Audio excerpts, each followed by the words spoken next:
Sie hören Sport und Musik. Das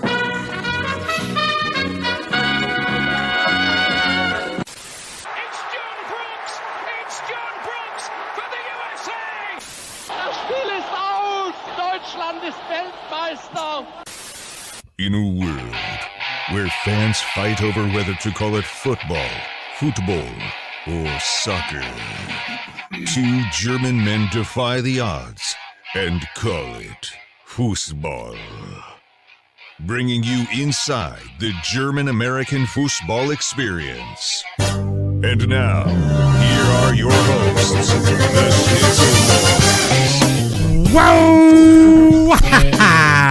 Yeehaw! Happy New Year, my friends, my Schnitzel Cops, my Schnitzel heads. We had New Year's resolution. We took a week off, and it was a hard week off because I missed each and every single one of you. That's right. Bjorn, how you doing today? How's your New Year's treating you so far? So far, so good. 2022 still feels a lot like 2021, but I'm ready. I'm ready for transitioning into better days. I remember last year, New Year, everyone's like, can't wait to get this crappy year over. And I'm like, there's not much waiting for us in the new year, to be honest. And now we've essentially had 12 months of also a lot of the same stuff we had 12 months before. I wonder, which one do you prefer, 2020 or 2021? Ooh, that's a shitty. Which steaming dumpster fire do you like better, the 2020? I think 2020. You know, like there was still that sort of sense of me too. We're getting through something, and there's going to be some closure to it, and it seems increasingly like that just will not be the case. Well, 2020 had a few months of, well, I don't know, it's not like I was still in school, I was still doing live shows and stuff.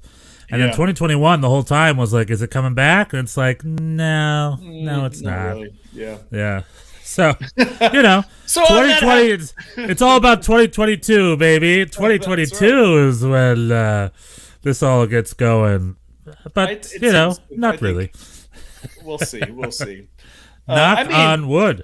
I mean, there's definitely a way in which I would not trade 2021 for 2020 because here the shirt arrived, and it's got the star over the logo or over the champion. Can you see it, champion? Oh, I see. Yep. Champion 69. What's it say down there? Champion 69. That's right. Champions 420. 420 all day, yeah. No, but so you got the correct edition. I got the correct edition. I was in suspense about this. There was some because, there was as we talked about, I think, there was a batch of these where the star ended up here over the Adidas logo. And they didn't fix it. They just gave them a refund. They didn't fix it. They just gave a refund. And I got the refund, surprisingly. So I was like, oh, they're just not going to send it. But then, to my surprise and delight, it showed up. Oh, wait a minute. So do you have two shirts? No, I just have one. No, I just So they sent you the refund for the purchase, but then only sent you a correct one. And unsolicited. I had not asked for a refund. I got a refund, and I was like, oh, that just means the whole batch was bad, and they're just not going to send them. But then it arrived, so it really that's the spirit. That's how you treat your fans. Thing. So kudos to NYCFC. Meanwhile, across the river, we've lost yet another team captain, Sean Davis, our homegrown, our man, who Mr. Red Bull himself is leaving on a free to seemingly Nashville as New York Red Bulls loses another captain. And New York Red Bulls, the annual tradition of losing. We lost Dax McCarty. We lost Sasha Kleshin. We lost Luis Robles. We lost Bradley Wright Phillips. He was a vice captain at least. Yeah. And now we lose Sean Davis. So whoever wears that captain armband, whoever steps up to be leader, the clock is ticking. Your days are numbered, my friend. Yeah. Yeah. It's like the exact opposite of Marco Reus. We have the anti-Marco Reus at New York Red Bulls. Yes, if you're a captain, watch your back. I don't even know who the new captain will be. So we'll see. Well, good luck to Nashville with a lot of our ex-captains, Dax and Alex Mule, and now Sean Davis. Alex Mule was a captain? He was not a captain, but he was a New York Red Bull man. He might have captained the second team. But you take a lot of our... I just love the fact that teams take our players and do really well with them. or we were a little more mixed. But in slightly better Red Bull news, you get to keep Caden Clark, right? For a little bit. That's right. That's right. According to Bild, the German hot goss magazine, Caden Clark is going to perhaps remain. The original plan, Caden Clark was bought by RB Leipzig over the summer. And the original plan was for Caden Clark to in winter, go over to RB Leipzig. Now, a month ago, there were rumors where it's like maybe Brendan Aronson will go from Salzburg to Leipzig, and then Caden Clark will go to Salzburg, which I think is a very vernünftig, which is German for very, what is appropriate, I guess is the word? Sensible, I guess. Sensible, yeah. Sensible move. I think that makes sense. And now what I'm hearing is that Caden Clark is just going to stay at Red Bull for a while, which I think was a good move. A, we could use him.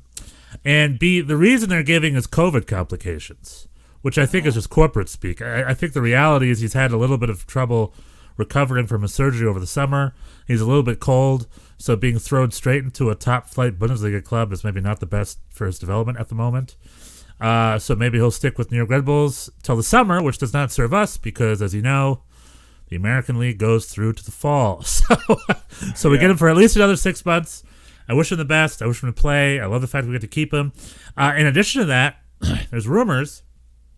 Not only are we getting Caden Clark longer, they're also going to send us Joscha Vosch, a young German international who is the nephew of one Dariusz Vosch.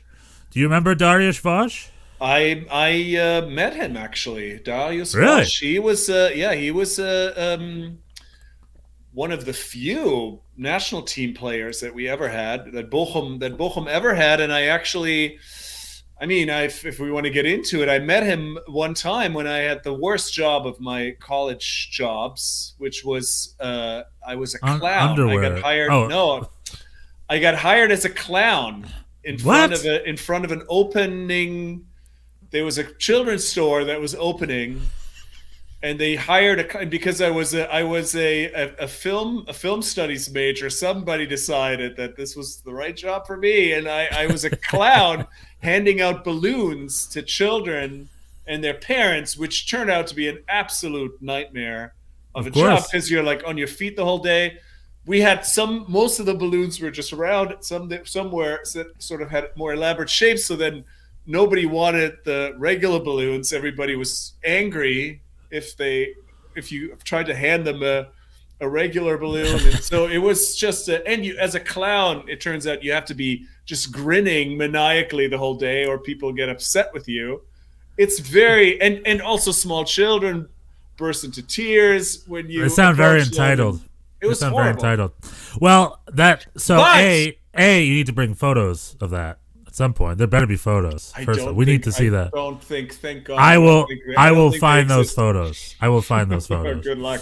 This was the internet. The internet was not what it was now then. So I will find, by as God is my witness, as Dariusz Vosch is my witness, I will find those photos. Maybe Joscha Vosch has those on his camera. Maybe his uncle gave him an old camera. One can dream. I don't think so. But in the course of this, like I said, I did meet Dariusz Vosch and his son, I think, his child. Maybe his nephew, maybe a young Joscha Vosch. And it was possibly. I didn't ask for any birth certificates or identification, so it could have been anyone. I thought you gotta ask for ID. It seemed like it was his kid, but who knows? And he was very sort of shy and appealing, and just a very kind of low key sort of encounter, which was it made him he seemed very likable, and so he is. So for the listeners who probably don't know, which is probably most, Dariusz Vosch, he's a German national, but I think he was Polish born because that's a very Polish name, right? But he played for Bochum for a long, long time. He also played for the German national team. I think he was on a few World Cup squads, right? That was is, he there for? Oh, I don't think he made a World Cup squad. No, was he not in the '98 squad? No, I don't think so. But it's rare that those two things intersect. That a Bochum player is on the national team. I think there's really only a few of them. And he was one. He also played for Hertha for a little bit, but he was mainly at Bochum.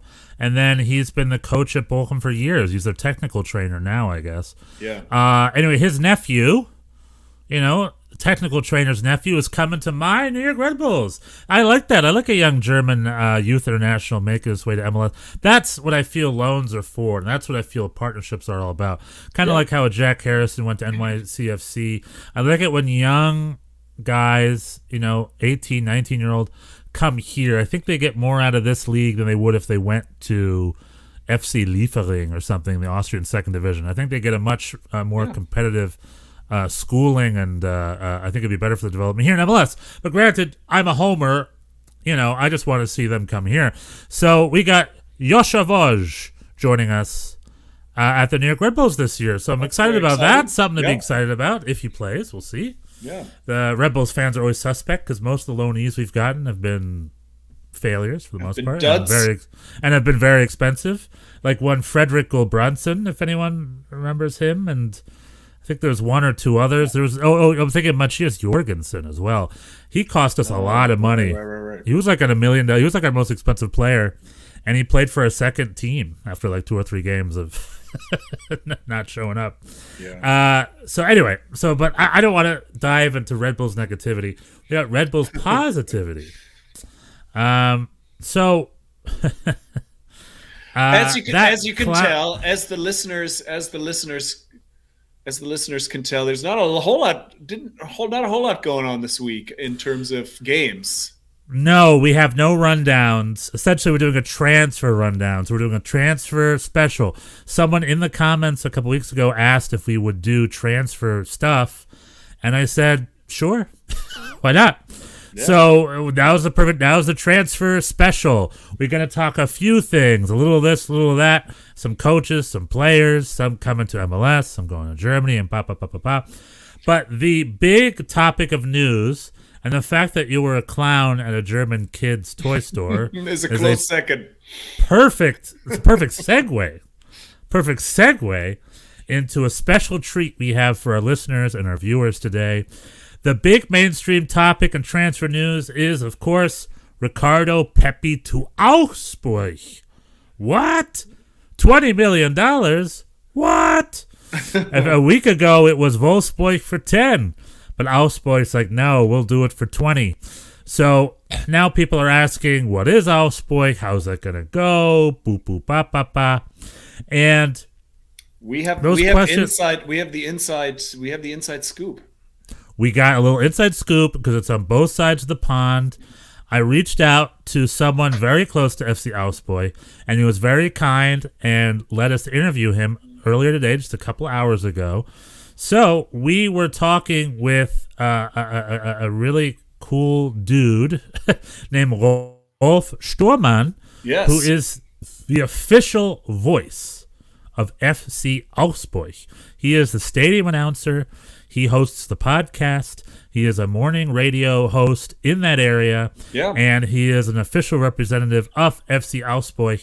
And we were able to reach out to him and talk to him a little bit about some insight about the Pepi transfer from an expert. So that was very cool. The first Schnitzel Boys interview. We're excited. The very first Schnitzel Boys interview. We're excited to present later in the show. I don't think he would be comfortable being characterized as an official spokesperson for the team. Oh, right. He specifically said he wasn't in the interview, right? Right. Sorry. I didn't mean official spoke. That was wrong. That was wrong of me. I meant he's in the know, though. He's like a fan. He's on the pulse of the fans at FC Augsburg and what's going on over there. For sure. Yeah. So we got that for you.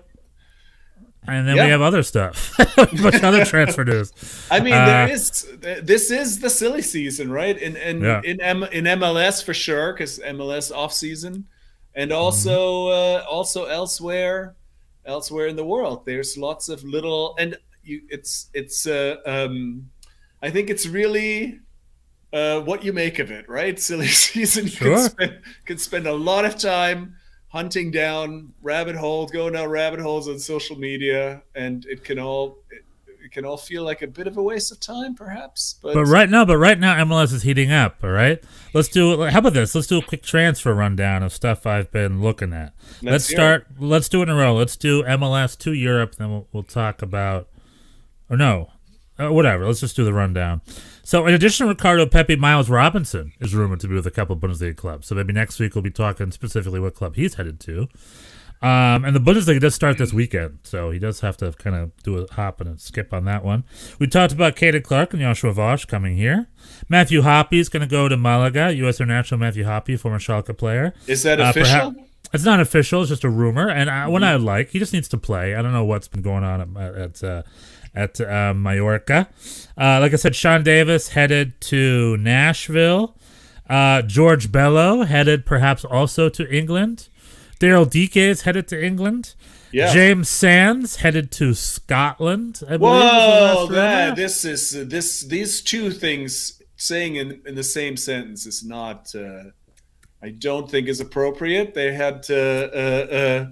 I mean, what does your friend Keir say? What's your friend Keir say? Well, we could talk this whole episode over about this because there was a. I went on a deep dive with him about because there's a rumor. Okay, we'll unpack this hopefully semi shortly. So the rumor is that James Sands is going to Glasgow Rangers in Scotland, and then this Twitter beef erupted about how could we have a player by the name of Sands. And why? What's the story? Well, what I did not know any of this. There is a whole the rivalry between Celtic and Rangers is really based has a lot to do with Irish history. Well, yeah, the story goes. I mean, a lot of people know this, but during the Great Potato Famine, the Irish with means went to American Can. They went to New York and Boston. Mm-hmm. The Irish with less means went to Glasgow, and Edinburgh. That's where Hibernian's from, the Hibs, featuring one Chris Mueller from Orlando City, another transfer I forgot to mention. However, in Glasgow, the Irish founded Celtic, and that's a Catholic club, an Irish Catholic club, and Rangers, Jers, is a Protestant club. So that's why that rivalry is so fierce, because it's the Catholics versus the Protestants. Historically, the Irish Scots versus the versus and the Scots. And real quick, the first player who played for both clubs was named Mo Johnston, who later had a long and storied career here in the United States as a player and a coach. He was the coach of Kansas City maybe for a bit. He was a technical director in Toronto for a long time. I couldn't tell you what he's up to these days, but he, after all that crap, he skipped and jumped over here to the United States and was a U.S. figure. But previously, he was the first, I think, Rangers player who transferred to Celtic, I think, which is not uncommon anymore. Like, that happens now, but back then, that was a big deal. Yeah, definitely. There's been, but anyway, the Bobby Sands, the IRA activist, is who was a very prominent person. This is a deep dive.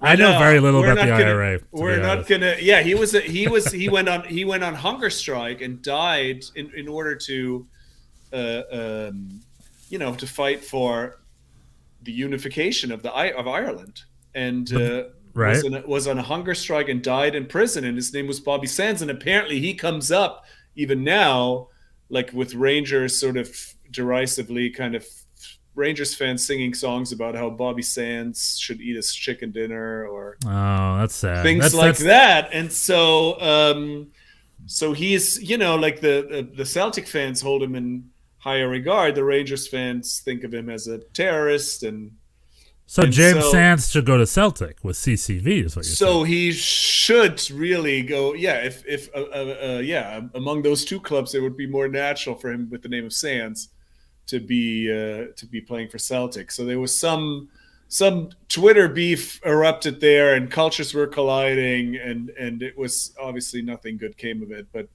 I think, aside from all of that, I do not think Rangers is a good destination for the guy from Rye. I think he should set his sights perhaps a little higher. I don't know. The Scottish League is more of a lateral move, maybe, compared to MLS. But yes, like for someone like Chris Mueller, yeah, going to Hibernian, or like Perry Kitchen went to Hearts.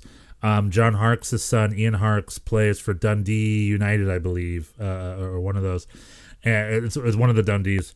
And but I think for Americans who play at Celtic or Rangers, with that comes Champions League / Europa League. So you get the Europa League season. Right. That's true. So and also you're there. So if you're crushing for Celtic or Rangers, maybe you can get a Prem move there that way versus getting a Prem move from MLS. I'm not against the move. I think it's also, even though the Scottish League is what it is, the fans are there, the pressure's there, promotion relegation is there. There's week in, week out pressure, and I think that in general, although I know people would disagree with me, I think is healthy to make a player more consistent. I think improve their consistency. And I think that's part of player development. I think the counterpoint of that would be that in the Scottish League, after Celtic and Rangers, is a big drop in terms of I think we've talked about this before. I think Celtic and Rangers would probably be contenders to win MLS, and everybody else would probably have a hard time. Right. Yeah, it's just going to Europe again. Like, if he stays at NYCFC for a little while longer, I think that probably would work either way. I think it's just an adventure and a journey. I also would bet that he has no idea who Bobby Sands is. Maybe he does. I don't know. I don't know much about that stuff. And at the end of the day, I think it's just a Twitter spat. The reality is it doesn't matter. Like I said, players have played. Right. I'm sure Muslims have played for those clubs. I'm sure Jewish players. You know what I mean? The whole religious stuff. I think that's slowly but sure. That's just in the history books. No, very. Yeah. Well, I think for a lot of Scottish fans, it's still very. It still means something to them. I don't think it's. Yeah, this was just kind of like, well, this transfer, hunting down transfer rumors, you stumble upon unexpected. I learned something. Yeah, today. I learned a lot about. Exactly. Today I learned. Well, it's not in vain. So James Sands to Rangers, which you're against because you want your Jimmy Sands, right? Well, I also think this is not even close to a done deal. I think there's other teams interested, and I think there's. You said Daryl Dika to West Brom. That's official. He's going $9.5 million. That's been signed, I think. Yeah. That is that's happening, and so Sands George Bello and James Sands are still rumors. It's still very much up in the air. Yeah. Cherundolo to coach LAFC is a done deal that was announced today. Yeah. In the coaching world. You want to talk about that? What he? I don't know what's there to talk about. He coached the Las Vegas Lights to absolute last place in the USL Championship. It's funny to see how prior records don't affect your hiring ability. It's not based on merit. This appointment. No, he was just. We're not sure. He was hired to be the Las Vegas Lights coach. I think he was a back-pocketed coach to replace Bob Bradley, I guess. I still think losing Bob Bradley is a huge mistake from LAFC. I know it was probably Bob Bradley's decision, but LAFC should have made him a competitive offer to stay, in my opinion. We'll talk about Bob Bradley in Toronto in a second and what's going on over there. But, so we got Steve Cherundolo. The reality is there aren't a lot of guys on the short list. A lot of clubs need jobs. A lot of assistants are getting hired. Nico Estevez, Ezra Hendrickson. Essentially, a lot of people are giving opportunities. Here comes Cherundolo. Cherundolo's got a little experience. He was with the Lights for a season where they did very poorly. He was the former assistant coach of the German U15 team in Germany, which is he's probably the first American coach to ever coach a German national team of any sort. He was the assistant coach at Stuttgart right before Pellegrino Matarazzo took over. He was only there for 6 months. And before that, he had a lot of coaching with the Hannover youth squads. He was the mayor of Hanover, and he coached the Hanover youth squad as well. So his pedigree is still very much unknown. He also never ever played in MLS ever. He is one of the few one-club Americans that exist. His entire career was at Hanover. Yeah. He went to the University of Oregon, I believe, or University of Portland, and then he dropped out of Portland early to go sign with Hanover, and he spent his entire career there as a player and a coach. Mm-hmm. So his experience with MLS is limited, with transfer rules and yada yada. So that can get in his way. So it's a big unknown for me. I love Steve Cherundolo. He's one of my favorite players of all time. Mm-hmm. From what I understand, he's a really good dude. He's very intelligent. He was an analyst for the Bundesliga last season. Very intelligent dude. Right. I wish him the best. And he's been sort of adjacent. I just learned this today that apparently Las Vegas Lights, they train in the same complex as LAFC, and they just travel to Vegas for their games. So he's been sort of around. Yeah, I didn't know that either. And so he's been around the team for the last however long. So there's been there's some familiarity. And he knows exactly how old Carlos Vela is. And he had a great call. I read on. He talked to Carlos Vela on the phone. It went great. So okay, good. So it's gonna be perfect. Yeah, what is he gonna not be 35 next year, or however old he is? So let me look up how old Carlos Vela. I love Carlos Vela. No disrespect, he's just past that age. Now let's talk about Toronto. Carlos Vela is 32. Okay, was not he's still got maybe gas left in the tank. So Bob Bradley went to Toronto to reunite with his son. Yep. And I just want to give mad props to Toronto for really treating themselves like a major league, market. Like, some seasons go better than others, but they just do such a great job spending money, investing. And they, I believe it's official, have landed Lorenzo Insigne, the Italian Euro Cup winner who played 6 out of the 7 games for the Euro Cup last summer. He's in his prime. Insigne is. Well, let me look up real quick. I think he's in his 20s. I'm still trying to figure out if you're being serious or not.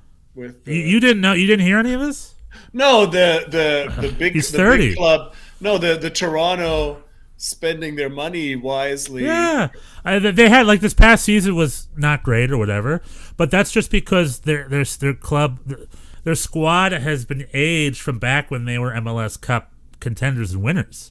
It's the same squad, it's a little older, so they're doing a refresh. They're not letting it age like other clubs like Chicago or New England, or dare I say the New York Red Bulls.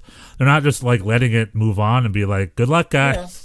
They're putting effort into refreshing. They hired a brand new coach, Bob Bradley, and they're about to spend a record $13 million a year salary on a 30-year-old Italian star, and I think that's amazing. He is very unlike any other signing we've had, simply because he is still pretty much in his prime. Beckham was a little older and a little out of favor. Insigne is not out of favor. He could have gone to essentially most clubs that asked for him. A key figure at Napoli, a great Italian club, a Napoli man. And it's just such an interesting. I'm excited. I love Giovinco. And if this is Giovinco 2.0, or if this is Giovinco even more, if this is Giovinco on steroids or something, then sign me up. I can't wait to see what he brings to the field. I guess I'm feeling a little more reserved about this move. Yeah, I don't know. I mean, Giovinco had something to prove. He wasn't playing where he was, and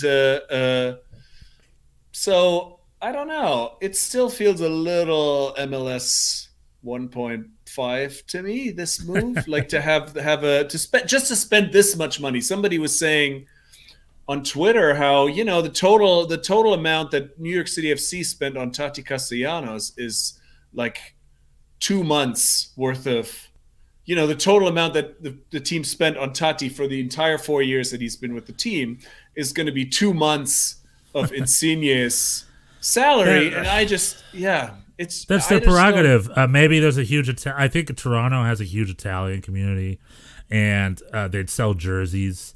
There's kind of parallels to Pepi to Augsburg, or let's say Christian Pulisic to Chelsea.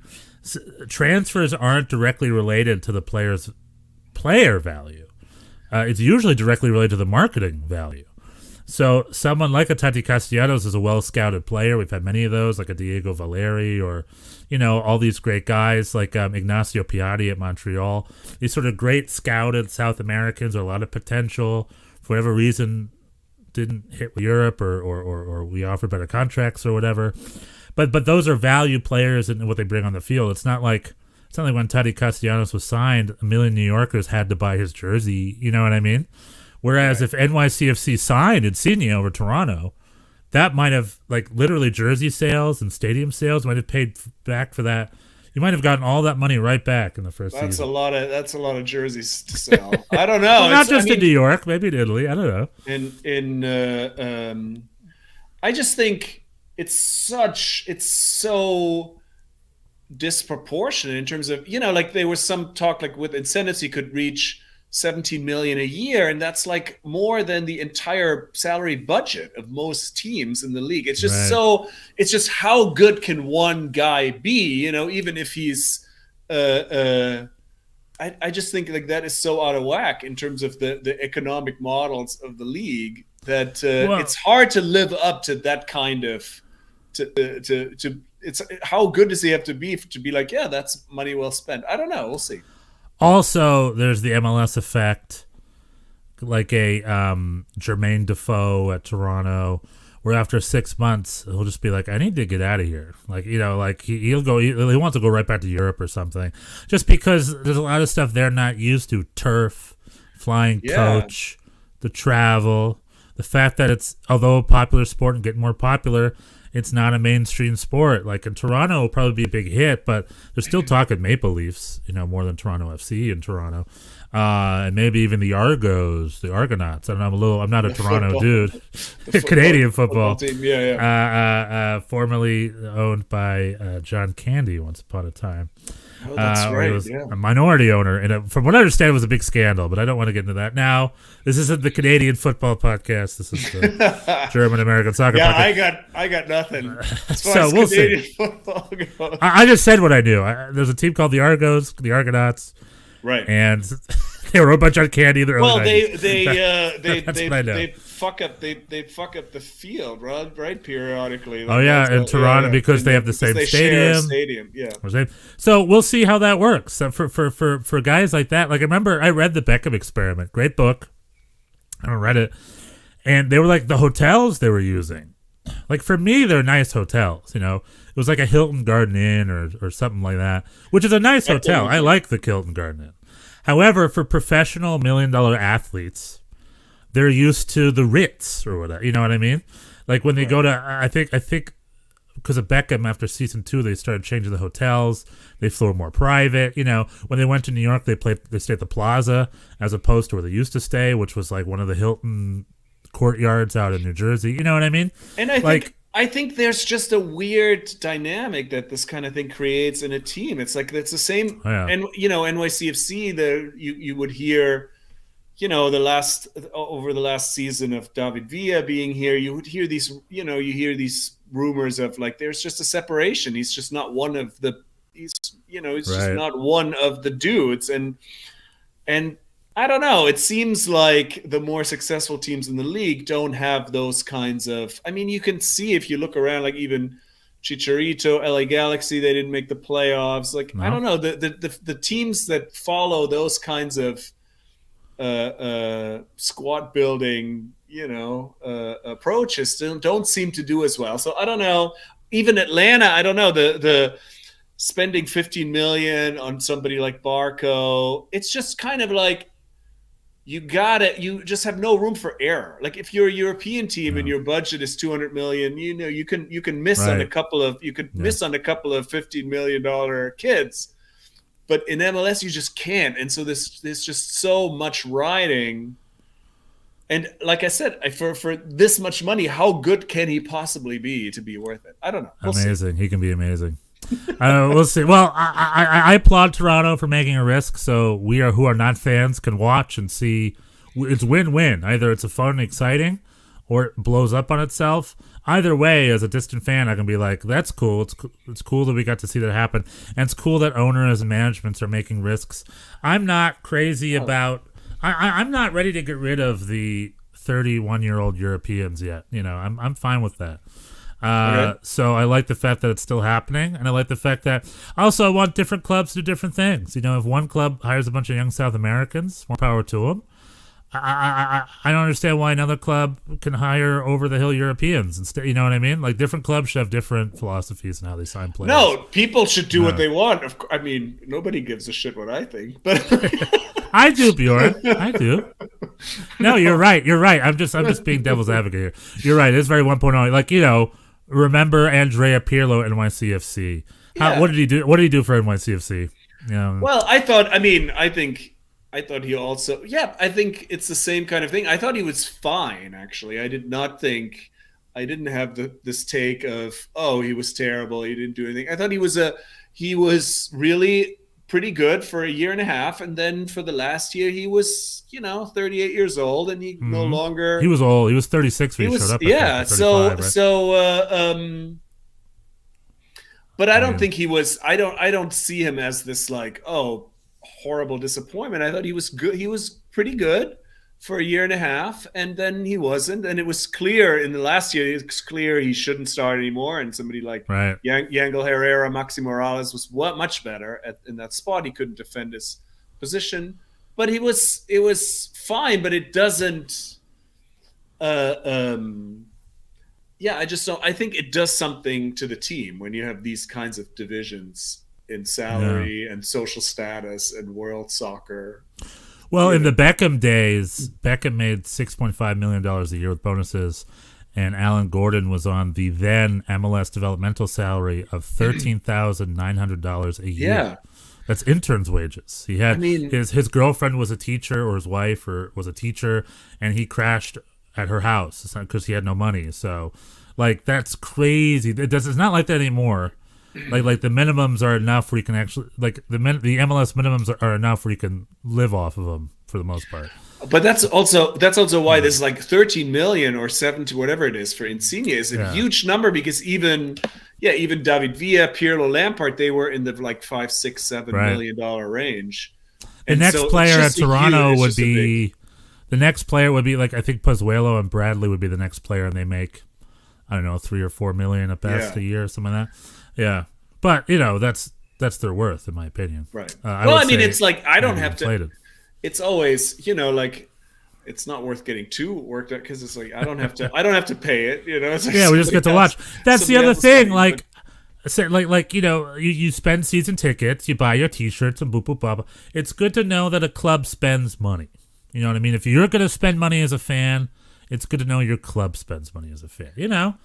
I don't have my Red Bulls jersey on today, but like the Red Bull season tickets cost the same as anywhere else, probably more. But it's like, who you got? Who's on the team? Who are you spending money on? Like, we're giving you money. We're giving you money. Are you spending that money? So if I'm a Toronto fan, I'll be like, heck yeah, I'm gonna buy.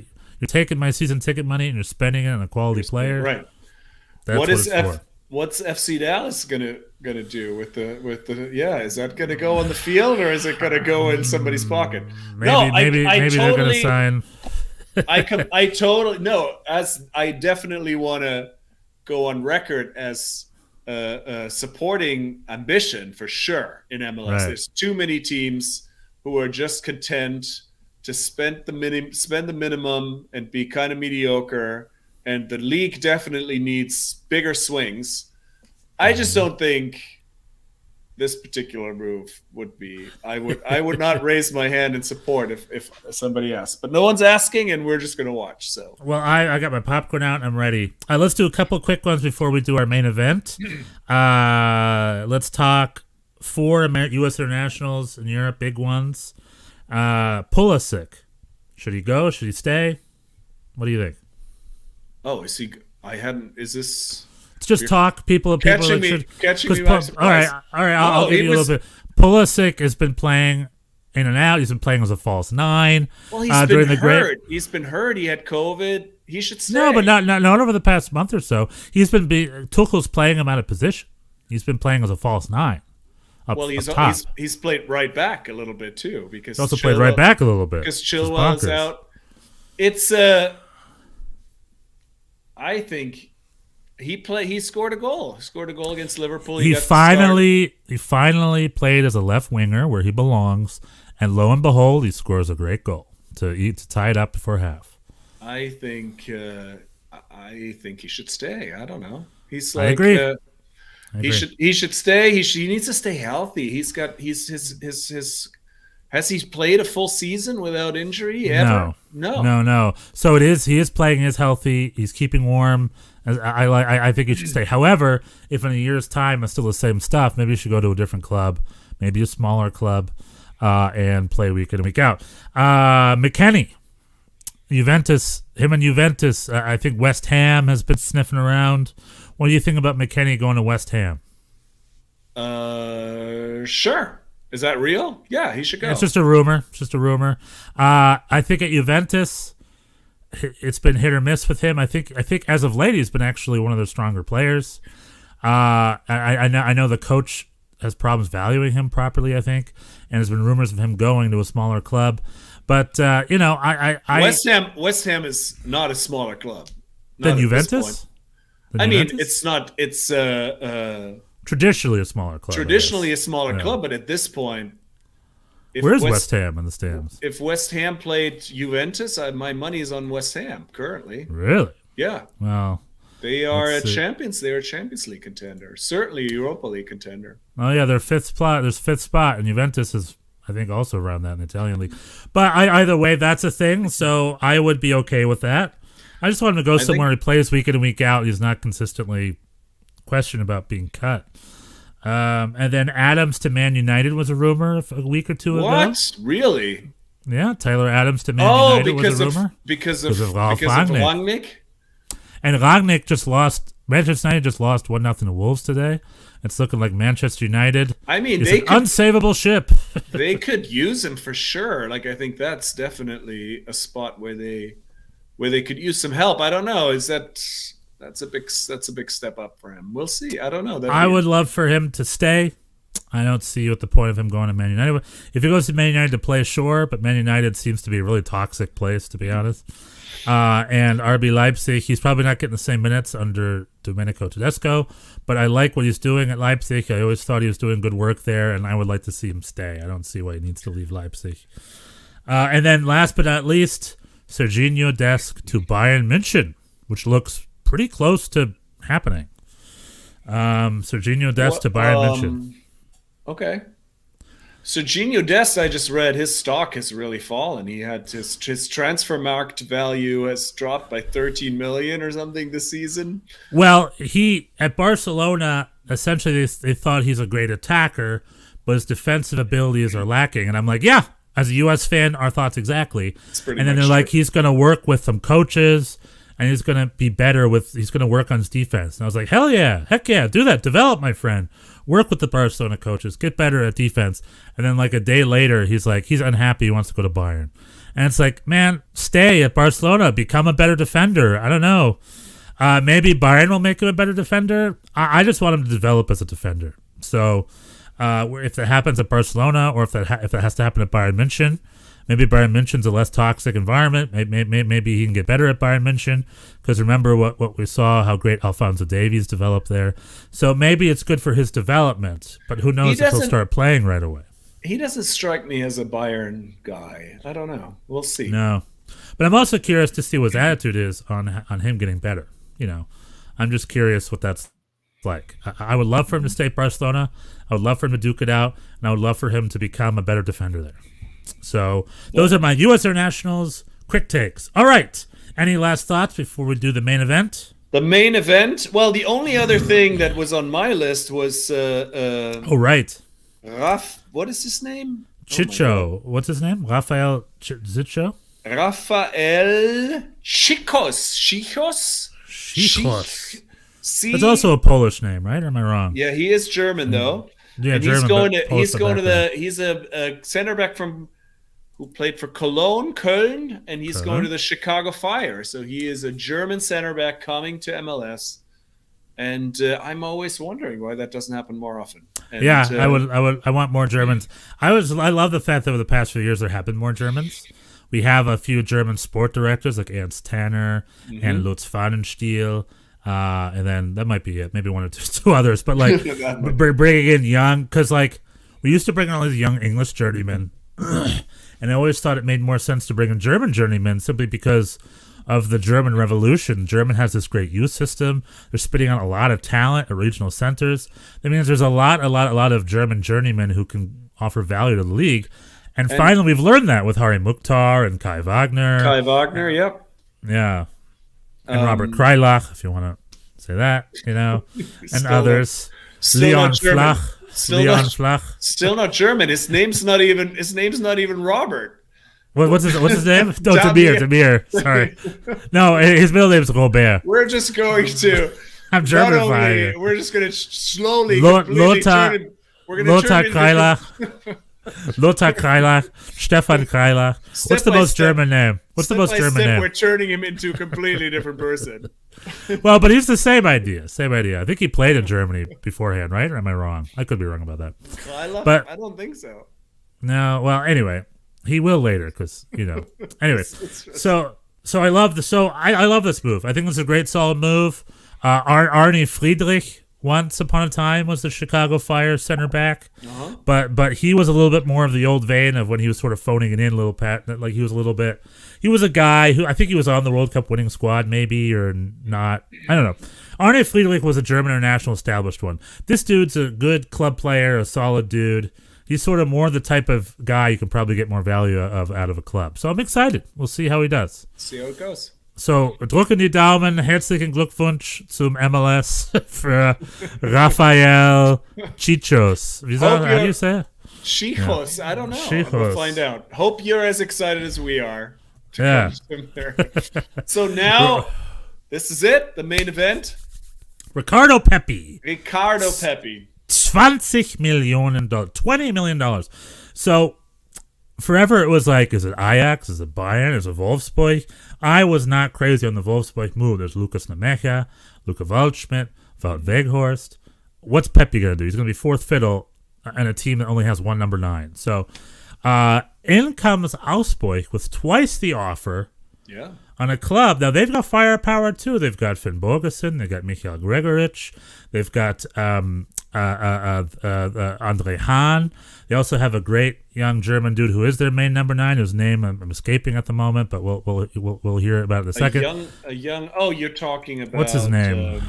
Look him up. Well, their main guy is. Now you're catching me. They also had a Venezuelan dude named Cordova, who's on the roster, who's also number 9. I'm thinking of Florian Niederlechner. Yeah, that's right. He's not a young man, and he has been. I'm sorry. He has been. He's 31. Injured. Sorry, I totally missed. The Andy Zakiri is his replacement. He's a younger Swiss guy. But no one in Augsburg has scored more than 3 goals. Right, no one's stepping up to the plate. Yeah. So now we got Ricardo Pepi, young American hype train dude, and so I wanted to reach out to an Augsburg man. I wanted to be like, talk to me. How are the fans feeling? Let's get the inside scoop on this transfer. And we talked to Rolf Stormann. Rolf Stormann. Stormann, I want to get the O right. Stormann. Which is an OE sound. Do it one more time for me. Stormann. Stormann. Yeah, very nice. My American voice keeps coming through. I have an umlaut. My last name, Schütte. Yeah. Usually, I've I treat it as optional now, but my name has an umlaut. Bjorn. Oh, you mean over the O? Yeah, over the O, right. Yeah, I just habitually always spell with UE. So anything that's German, I spell U with an umlaut. Anything American is just UE. I go back and forth. I hate that. I hate my name spelled that way. So I just gave up on the umlaut. Anyway. Smart. I love it.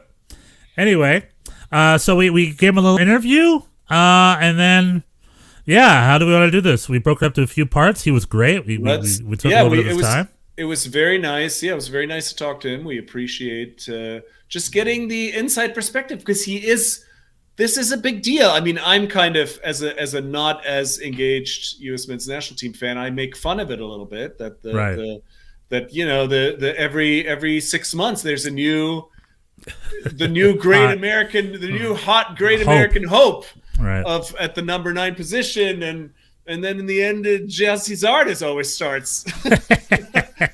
Well, we have three perspectives. We have me, who's connected to it in one way, him, who's connected to it in a totally different way with his club, from the club perspective, and you, who's disconnected on either end and can be a neutral observer. So we've got three great perspectives. Can just make fun of it all. But yeah, that's and so let's without further ado, let's bring it up. So yeah, so we asked, so he speaks comfortably in German, so we talked to him in German, and we're going to do some dub translation the way we do here at Schnitzel, at the Schnitzel House. Wisst ihr denn, was auf euch zu... So yeah, we can, there he is. There's Rolf, top left. That's right. And I started just by asking him if he realizes what's coming his way, that the hopes and dreams of U.S. soccer fans are now in the hands of FC Augsburg. Does he realize? Wisst ihr denn, was auf euch zukommt? Das Schicksal des amerikanischen Fußballs. The fate of American soccer is in the hands of FC Augsburg. Are you aware of this? No. He was very funny. He said no. So this is so again, as a reminder, I've said it a few times, this is he is the stadium announcer and the voice of FC Augsburg and hosts the FC Augsburg podcast. So he's very on the pulse of the Augsburg group. So pretty much we're like, are you ready to get a bunch of U.S. soccer fans on Twitter bothering you every week? And he's like, no. He has no idea what he's about to get into. Yeah, he did not. He asked us to explain to him what do you mean? And I mean, we'll see how real this is going to be. Maybe we'll ask him a couple months down the road. But already, Augsburg is now selling their jerseys internationally, which was you could not buy an Augsburg jersey in America before. So that's a new thing. And that's right. And there is a wave of interest coming their way that he, I guess, was not aware of. And then we talked a little bit about the angst, the angst that American fans are feeling about this move, like the Wolfsburg. You were mentioning it. The Wolfsburg as a destination didn't seem that appealing, and so I said to him, "It sounds like Augsburg has a little room at number 9."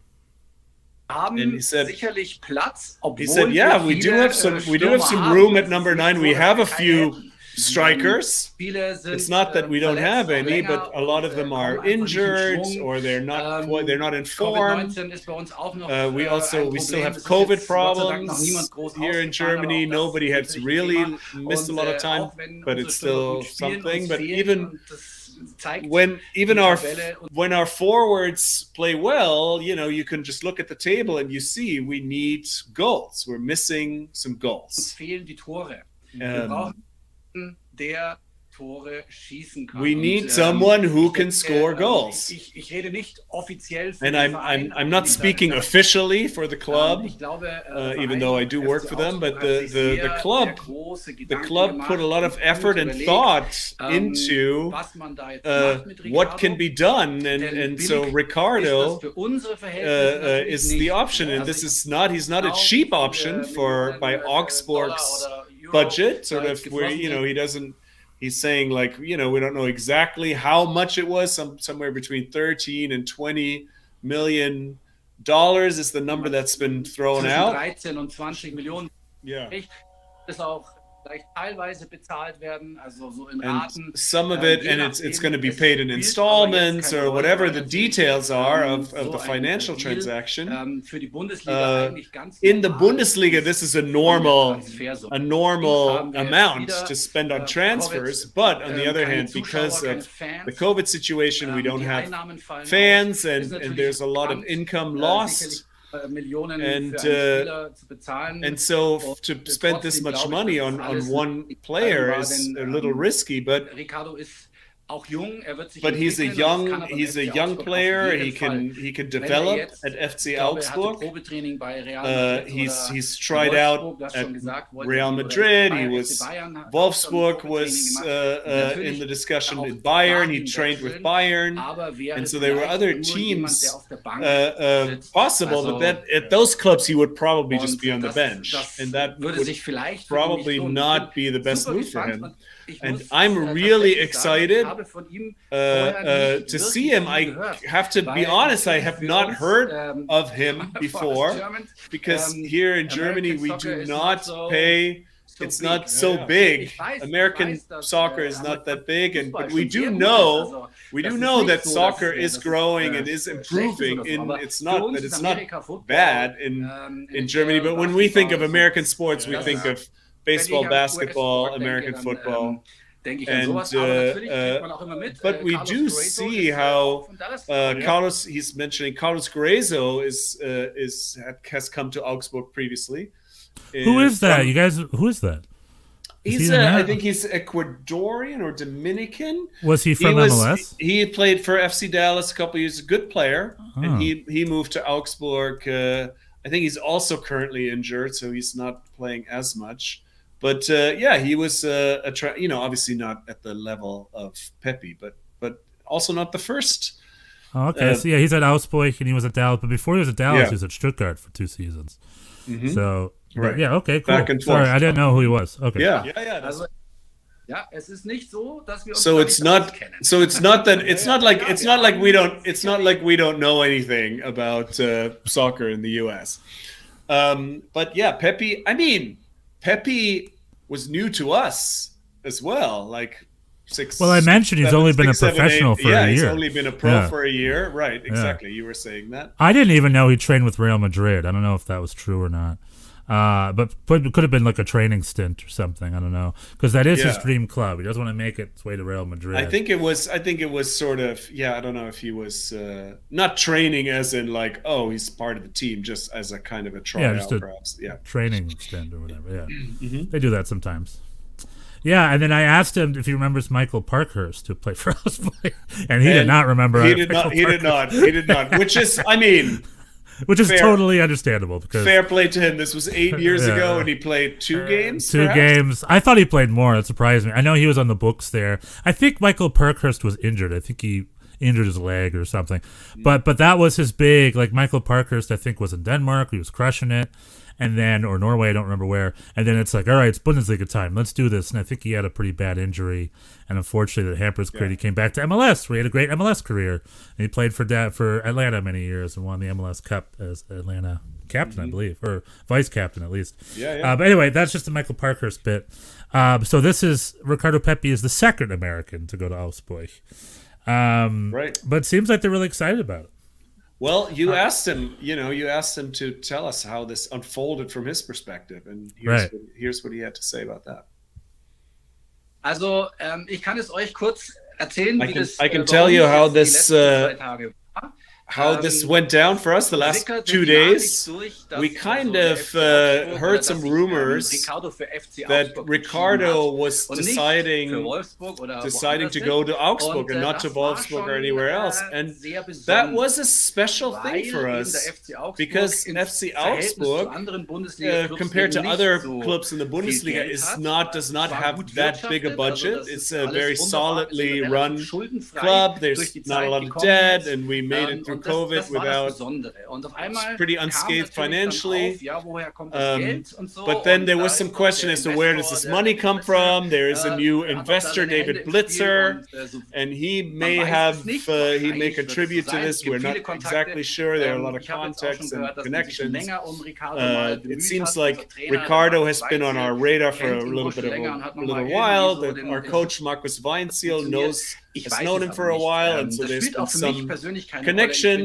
And whatever the Ich weiß nicht, financials, wer da mit welchem Geld doesn't matter hingehen how kann. this Und für happened mich, für die Fans and ist wichtig, who dass made jetzt the jemand connections kommt, for us der, and for the fans. It's uns important that weiterhelfen somebody kann. comes Sprich, that can ich hab's help vorhin us, gesagt, der Tore that could schießen kann. score Das goals. fehlt uns. That is Und, what we wenn need. ihr That's what euch we've auch been die Tabelle missing. mal And anschaut, when you look at the table, es ist alles super eng. it Wir sind im is Moment very, ganz very unten. tight. Ich weiß, We're nicht pretty ganz far unten, fast down ganz right unten. now, almost Und all nach the way oben down. sind es nur wenige And Punkte. Also wenn wir ein paar there's Spiele not a lot of gewonnen hätten, wären wir there's not a lot of oben mit distance dabei in und, terms of points würden upwards. vielleicht wieder And if europäisch we mitspielen, just obwohl could das get ja a schon few ein wins in bisschen a weit row, we gesponnen could ist. almost Deswegen make our way ganz, into ganz Europe, wichtig, which weil in that's dieser of course a Saison little wirklich bit alles passieren kann. of a SC far Freiburg reach zum right now. But Beispiel, in this die season, sind really ja everything is still Tabellendritter im Moment, possible. SC nach Freiburg Bayern und nach is Dortmund. Die sind third aber right nach now, unten. and they're not really all that many points ahead of they're closer to the relegation zone than they are to really to the top two teams. So he was saying there's a lot of room upwards, and somebody like Pepi could make a big difference. Yeah, knock on wood. That is crazy, but the top two, like Bayern München, are off in their own world. Then Dortmund are in their own second world. Then third to 17th, because Gorta Fürth are also in their own world, down bottom. Third to 17th is a pretty tight pack. I think the entire thing is only separated by 9 or 10 points or something like that. Yeah. So no, 100%. And so and I was telling him that as a fan of Bochum, I'm obviously a little worried. We're only 2 points. We're only 2 points ahead of Augsburg, and excuse me. And so if Pepi is gonna score goals left and right, that could be a problem for my team. But anyway. Not for my team, Team USA. Not for my team at all. Yeah, and he then talked a little bit about how Augsburg, he thinks the team is solid, that the morale is good, the mentality is good. After sort of the, I asked him how the fans felt, and pretty much, it's just like could be better, could be worse, could be better. Right in the middle there. I mean, they're in 15th place. Obviously, no one's excited about that. But he felt like that he actually felt like that the cup game against Bochum that they ended up losing in penalties was sort of a turning point where the team kind of came together, and it felt like they were sort of becoming a more coherent squad, and they've just been lacking in goals and. They have the problems that everybody has, that there's some people are injured and some people get yellow card accumulation and this and that. And they don't have the depth that the bigger clubs do. So exactly. when a couple players are missing, they start dropping points. So, 100%. And and then he asked us actually to tell him a little bit about Pepi. And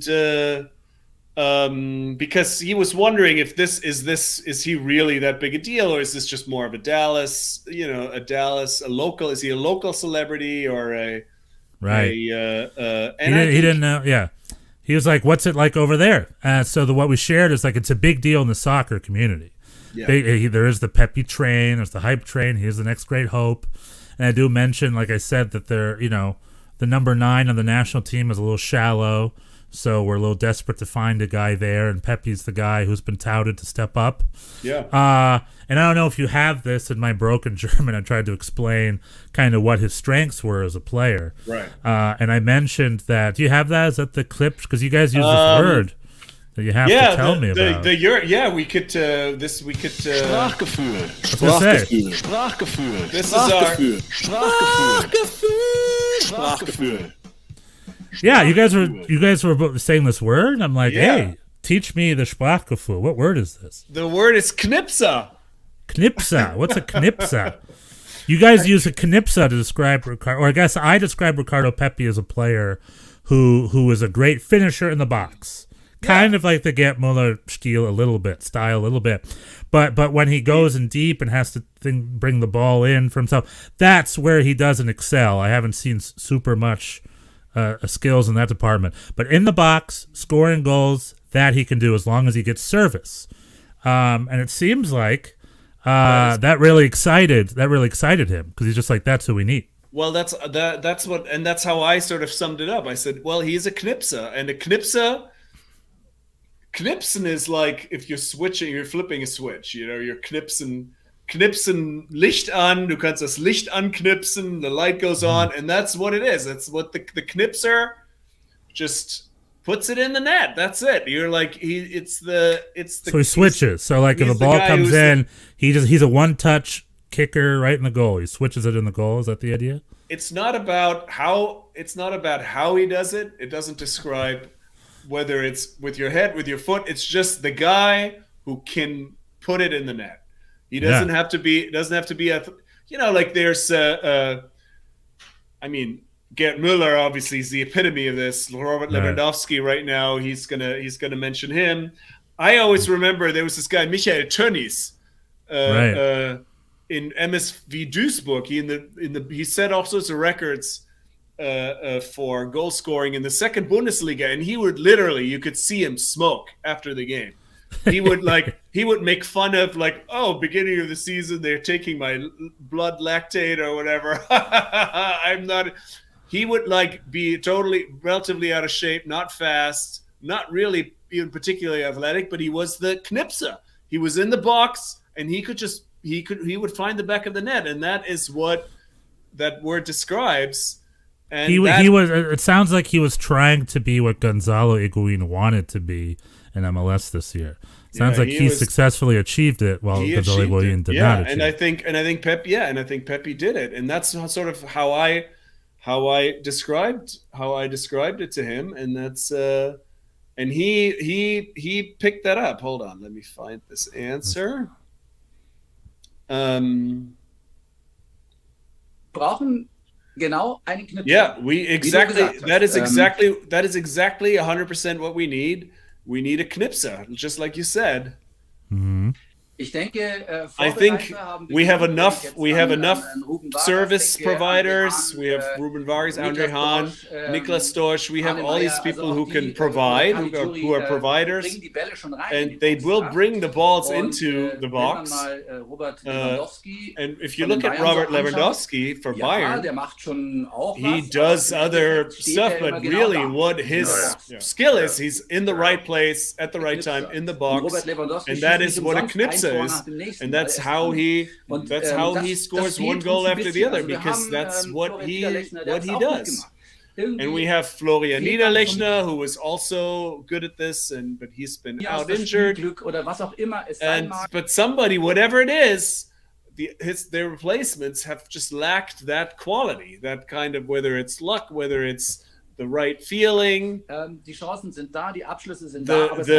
opportunities are there, but they cannot finish. Nobody is finishing in a way that sort of turns these games around, that can turn ties into wins and losses into ties. And that's, it comes and goes, it comes in waves. Sometimes we have some players who have that quality but have been injured and have lost time. And just like you said, the Knipser is exactly the thing that we haven't had for a while. Somebody who is there and whatever way can take the balls, can take the service, and in whatever way get it into the back of the net and finish it. Closer, ABC, always be closing. Yeah, and that really is Pepi, right? Like that's his quality. It's not, you wouldn't say he's not the fastest. He's not like a bruiser. He's I think his kind of. He's a little slight in stature. We have to see how that goes. If you give him 5 opportunities, I think a striker is supposed to score 2 or 3 of them. That's sort of the numbers. And I see that from a Pepi. I think he can pull that off. Like as of late, it's been cold. Like for USA Bosnia, he only had 1 opportunity that he didn't finish. But he only had 1 opportunity. So he needs more. He needs a little bit more. Right. So I think if he gets... Now in the Bundesliga, especially Augsburg, they're gonna, if you play against a Bayern München, there's only gonna be 1 or 2 or 3 opportunities at best throughout the game, perhaps. But in other games, hopefully there's more. And like I said, hopefully he hits more times than not. And I think if he does that, it's already a big deal for him and the club. And I think we're in a good spot. So I'm excited to see how that turns out. It does. It really sounds like it's a good. This is really a good spot for him. He will get. We'll see how it goes. You never know. He's 18 years old. He's got a long way to go. But this is, he will get opportunities, and that's really all you can ask for, right? It sounds like he might play on Saturday. It sounds like he might play. Maybe it'll be a week, but he said he was ready today. I read he was in the press conference today. He said that he was ready to play. He's physically ready. And it's the coach's decision. So he may, I don't know, we'll see if he comes off the bench. They're playing Hoffenheim at home. And we will be the American hopes and dreams are riding Ricardo Pepi versus Chris Richards. Slight shoulders of Ricardo Pepi. Ricardo Pepi versus Chris Richards. It was really great to hear Rolf's perspective. Thanks again to him. It was a delight to talk to him. It's very fun.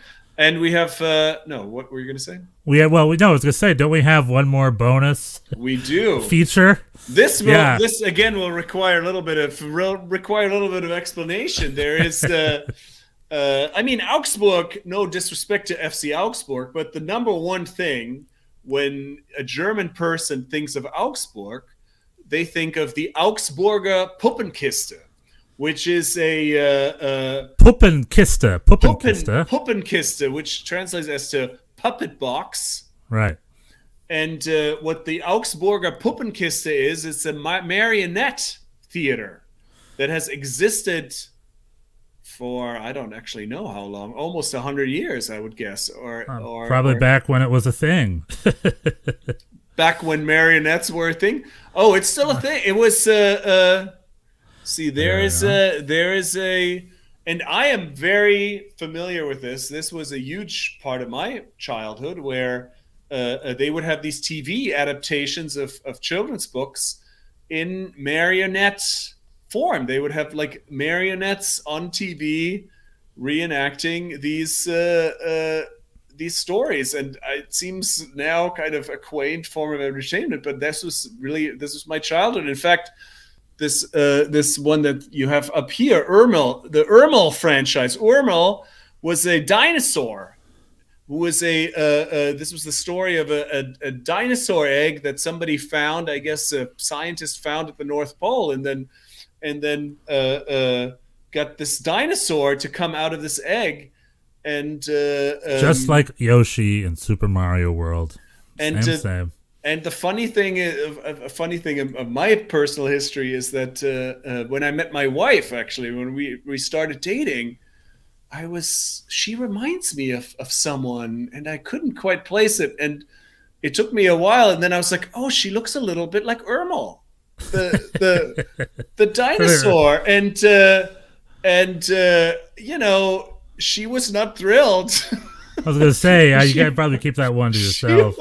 No, I told her she was not thrilled with this, but to me it was actually I was happy to have that association. I still refer to her as my favorite dinosaur. But anyway, so the Augsburger Puppenkiste, and this is what Rolf had to say about this. Hold on. Dass es in Augsburg die Augsburger Puppenkiste gibt. So you guys may or may not know that in Augsburg, we have the Augsburger Puppenkiste, the theater with marionettes, and if you don't know, you got to Google it. But Puppenkiste jetzt ab sofort Augsburger PEPIKISTE. And now, that's perfect. PEPIKISTE. Yeah. Now it's time to share the Augsburger PEPIKISTE. Yes, the Augsburger Puppenkiste shall now be the Augsburger PEPIKISTE. There you go. Boom.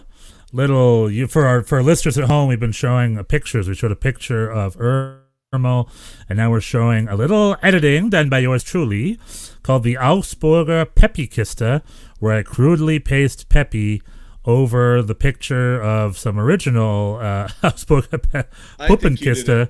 I think you did a very nice job. But right there we got Augsburger PEPIKISTE. So it's time to get off the train and hop in the puppet box for Ricardo Pepi, the great American hope, and now the great Augsburger hope. So there is a U.S. investor that he mentioned. His name escapes me. Michael, what was his name? Blitzer. Blitzer. David Blitzer. Blitzer. Who's in talks to be the next owner of Real Salt Lake, apparently. But he owns, I think, the Philadelphia 76ers. Mm-hmm. He has a part interest in Crystal Palace, and he has a part stake here in Augsburg, which many people are assuming is the big reason of why Pepi could be bought. Yeah. And he kicked in some cash. There was also some rumor that I saw that Bayern was involved in this somehow. That they would, because that there's some precedent with that. It's when Serge Gnabry went from Arsenal to Werder Bremen, Bayern kicked in a little bit of the transfer fee in hopes of future employment, co-ownership deal.